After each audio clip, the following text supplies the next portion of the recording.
नमस्कार दोस्तों, मैं हूं अटल बिहारी शर्मा। आप देख रहे हैं आवाज जन जन की, अपराध भ्रष्टाचार के खिलाफ आवाज। दोस्तों, आपके मोबाइल स्क्रीन पर जो ये तस्वीर दिखाई पड़ रही है, ये तस्वीर हमारे पास गोंडा जिले से भेजा गया है। और आपको बता दो कि इस तस्वीर को देखने के बाद आपका दिल भर आएगा। आप जो ये तस्वीर को देख रहे हैं, ये महिला की मृत्यु हो चुकी है। और मृत्यु कैसे हुई, क्यों हुई, ये भी आपको हम बताएंगे।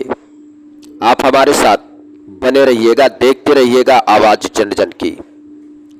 ये मासूम बच्ची जो धरती पर तो आ गई, मगर अपने मां से दूर हो गई। अब ये लापरवाही किसकी है? इस मासूम बच्चे की मां की जिंदगी किन लोगों ने छीना, सब आपको अभी पता चल जाएगा। आप बने रहिए हमारे साथ। तो मामला समझ लीजिए। जो महिला की तस्वीर आपकी मोबाइल स्क्रीन पर अभी इस तस्वीर के पहले दिखाई पड़ रहा था, वो महिला गर्भवती थी। उसका डिलीवरी होना था और डिलीवरी के लिए उसे हॉस्पिटल गोंडा लाया गया, महिला अस्पताल में, जो कि सरकारी अस्पताल है। आशा बहू साथ में आई थी, लेकिन वहां पर डॉक्टरों द्वारा बताया गया कि अभी रुकना पड़ेगा। अगर आपको जल्दबाजी है तो दूसरे हॉस्पिटल में लेके जाओ। फिर आशा बहू ने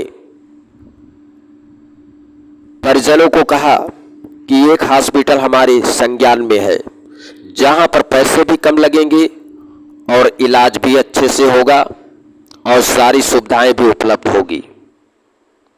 और आशा बहू के कहने से परिजन उस अस्पताल में लेकर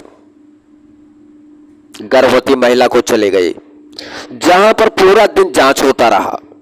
पूरा दिन महिला को डिलीवरी करवाने के लिए कोशिश किया गया।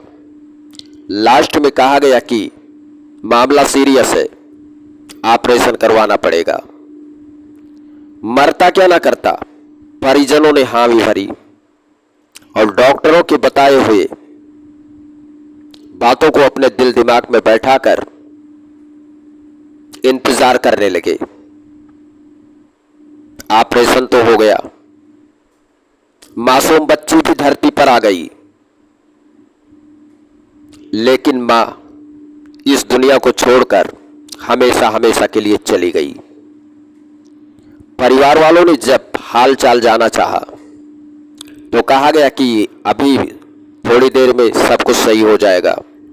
और जैसे समय बीतता गया, उसके कुछ देर बाद डॉक्टर साहिबा आती हैं और कहती हैं कि इनका हालत ज़्यादा गंभीर है, इनको किसी दूसरे हॉस्पिटल में ले जाओ। और एम्बुलेंस बुलाया जाता है, बाकायदा एम्बुलेंस को, डेड बॉडी को रखा जाता है। उसके बाद जब ओएन पांडे के यहाँ लेके जाया जाता है तो वहां वो देखते हैं और देखते ही कहते हैं आप लोगों ने आने में बड़ा देर कर दी। इनकी मृत्यु हुई तो 2 से 3 घंटे हो गए।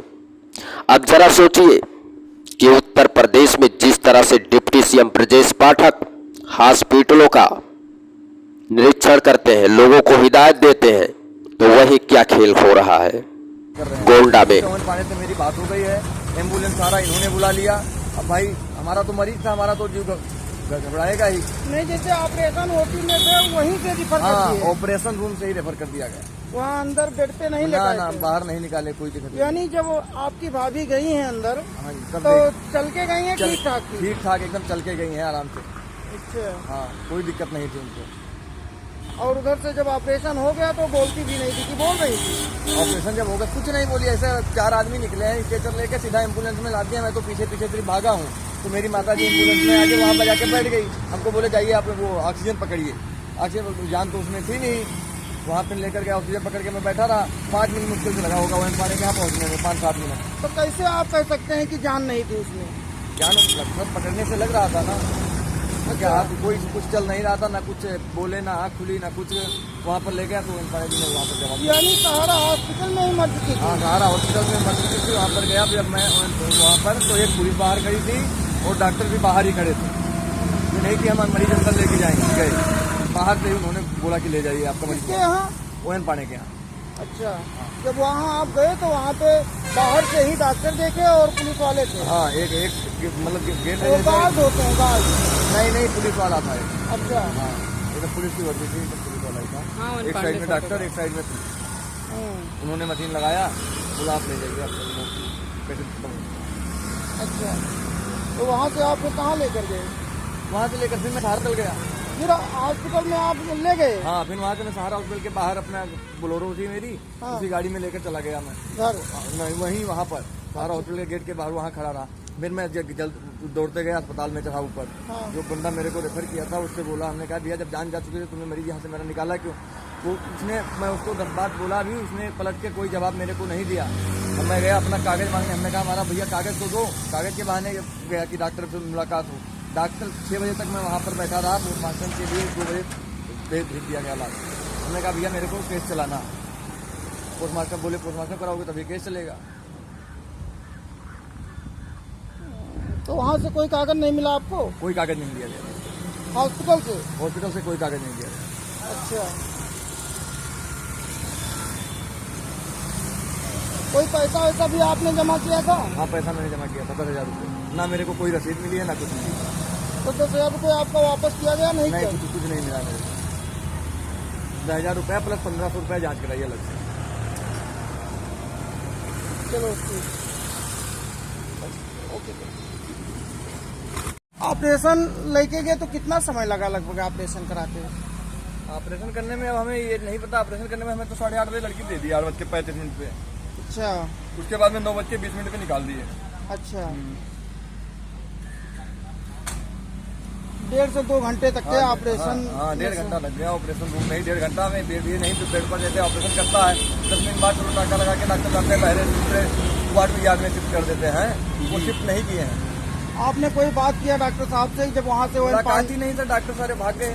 अच्छा, किसी से मुलाकात नहीं हुआ? किसी से मुलाकात नहीं हुआ। अस्पताल में वो कह रहा हूँ 6 बजे तक तकरीबन कोई उसमें स्टाफ नहीं आया। हमारा पेशेंट तो मान लो जा ही चुका था। अगर हम कह रहे हैं और किसी की जान जाने लगे, अभी जान निकलने लगे, तो डॉक्टर कोई देखने वाला नहीं है वहाँ पर, ना पुलिस कोई कार्रवाई की। मैं ये जब बात मैं पुलिस वाले को बोला, मैंने आज मान लो हमारे साथ ऐसा हुआ है, किसी और के साथ अभी होने लगे तो बताओ तो। अच्छा, पोस्टमार्टम आप करवाए थे? हाँ, मैं करवाया था। पोस्टमार्टम रिपोर्ट आप कह रहे हैं बदल दिया गया है? हाँ, पोस्टमार्टम रिपोर्ट भी बदल दिया गया। किसने बदलवाया? अब वो तो डॉक्टर नहीं बदलो, डॉक्टर ही बदलवाएंगे, सारा हॉस्पिटल वाले। अच्छा, वो तो अपना सारा सेटिंगमेंट पहले कर लिए हैं। हर जगह पे वो बता के भाई डॉक्टर की डॉक्टर से पहचान ही होती है। हाँ, वो उन्हीं के होंगे। अच्छा। हाँ, बल्कि मैं इतना खून निकलता रहा है, जब मैं उठा के लेकर आया हूँ इधर, यहाँ पढ़ने के यहाँ, उसके बाद फिर ले गया हूँ, सारा हूँ। तकरीबन नहीं आता, मैं कह रहा हूँ 2-3 लीटर ब्लड निकल गया है। अच्छा, हाँ। आपसे कोई दबाव बना रहा है मामले को सुलह समझौता करने के लिए? हाँ, हाँ, दबाव बना रहे हैं वो। उनसे नीलम सिंह जी से बात होती है उनकी, जो आशा बहू हैं? हाँ, आशा बहू से उनकी बात होती है। अच्छा। हाँ, वो बोल रही थी कि थोड़ा मामला दबा दो ऐसे। अच्छा, आपको जो होना था हो ही गया है। अच्छा, ये सहारा हॉस्पिटल में जो डॉक्टर हैं वो महिला अस्पताल में भी बैठती हैं? हाँ, महिला अस्पताल में वो नौकरी करती हैं। अच्छा। संविदा पे ये, लेकिन ये मैं नहीं जानता। ये बोली कि ये परसपुर के अस्पताल में पहले डॉक्टर थे, अभी अपना अस्पताल खोल लिए हैं। ये मेरे को नहीं पता है नीलम सिंह की ये यहाँ पर नौकरी करती हैं। ये मेरे को अंधेरे में, अगर मैं ये चीज़ जान जाता है कि डॉक्टर यहाँ पर नौकरी करते हैं, मैं वहाँ पर कतई ले ही नहीं जाता। वो मेरे से बोली परसपुर के अस्पताल में वो रिटायर, मतलब वहाँ डॉक्टरी करते थे, वहाँ से वो ये अपना निजी अस्पताल खोल लिए हैं। हाँ,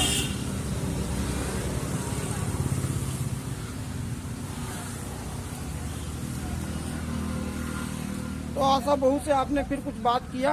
जब वो खत्म हो गई तो पूछा कुछ आशा बहू से? आशा बहू वहाँ से भाग आई। वो भी अभी तक नहीं मिली आपको? हाँ, वो नहीं मिली, वो भाग आई थी। तो घर पर उनके गए थे आप? नहीं, मैं उनके घर। अब परिवार वालों ने क्या कहा आप लोगों ने सुना।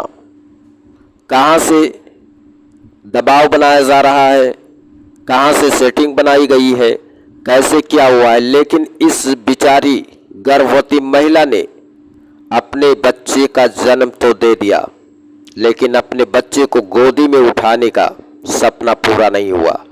और ये बच्ची अपने माँ को नहीं समझ पाई और बड़ी होगी तो इसे भी पता चलेगा कि हॉस्पिटल में मेरी माँ का मौत हुआ था।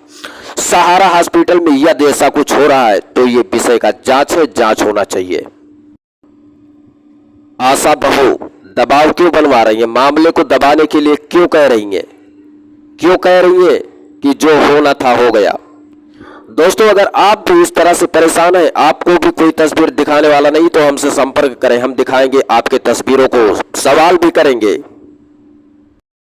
जिसका कोई नहीं सुनता, जिसकी खबर कोई नहीं चलाता, उसका खबर आवाज जन जन की अपराध भ्रष्टाचार के खिलाफ बेफिक्र होकर चलाता है। नंबर नोट कीजिए 9984 299 124 पर बेफिक्र होकर कॉल कीजिए अपनी समस्याओं को लेकर। जहां भी होगा अपराध, जहां भी होगा भ्रष्टाचार, वहां पर पहुंचेगा आवाज जन जन की आवाज।